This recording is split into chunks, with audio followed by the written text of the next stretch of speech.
Hi అండి. Welcome back to Jhansi vlogs. ఈరోజు వీడియోలో ఎన్నో ఆరోగ్య ప్రయోజనాలు ఉండే రసం రెసిపీ చూపించబోతున్నానండి. చాలా ఈజీగా, చాలా హెల్తీగా చేసుకోవచ్చు రసం. ఇంకా రసం చేయడానికి నేను తమలపాకులు అయితే తీసుకుంటున్నానండి. 2 తమలపాకులు అయితే తుంచుకుంటున్నాను. అలాగే తులసాకులు కూడా తీసుకుంటున్నాను. ఈ రసం వల్ల మనకి గొంతు నొప్పి, జలుబు, ఇంకా కఫం ఏమన్నా ఉంటే కొంచెం రిలీఫ్ అనిపిస్తుందండి ఈ రసం తాగడం వల్ల. ఒకసారి తాగితే అయిపోదండి. ఈ రసం కానీ ఈ రసంలాగైనా తీసుకోవచ్చు, లేదా కషాయం వల్ల కషాయం అన్నా కాసుకొని తాగొచ్చు.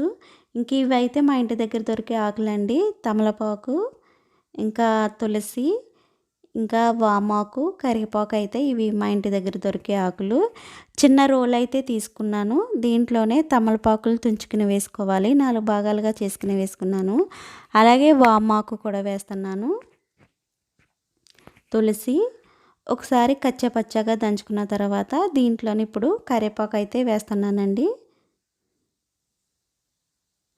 1 టేబుల్ స్పూన్ జీలకర్ర, ఇంకా అల్లం ముక్కలు అయితే వేస్తున్నాను. 4 మొగ్గలు వెల్లుల్లి, ఇంకా మిరియాలు 7, 8 తీసుకున్నాను. వెల్లుల్లి అయితే 5, 6 తీసుకున్నాను. ఒక టమాటా అయితే తీసుకుంటున్నానండి. ఇవన్నీ వేసుకుని దంచుకుందాము మెత్తని పేస్ట్ లాగా. అప్పుడప్పుడు ఇలా ఈజీగా రసం చేసుకోండి. చాలా హెల్త్కి మంచిది. మన ఇంటి దగ్గర దొరికే ఆకులతో రసం అయితే చేస్తున్నాను నేను. ఇంకా ఒక గిన్నె తీసుకుని ఈ పేస్ట్ అయితే వేస్తున్నానండి.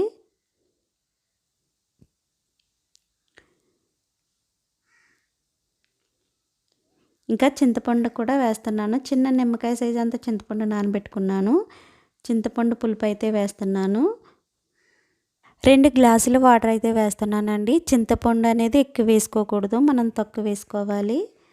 ఇంకా 2 గ్లాసులు వాటర్ వేసిన తర్వాత కొద్దిగా ఇంగువ, 1 టేబుల్ స్పూన్ ఉప్పు, చిటికెడు పసుపు, 1 టేబుల్ స్పూను రసం పౌడర్ అయితే వేస్తున్నాను.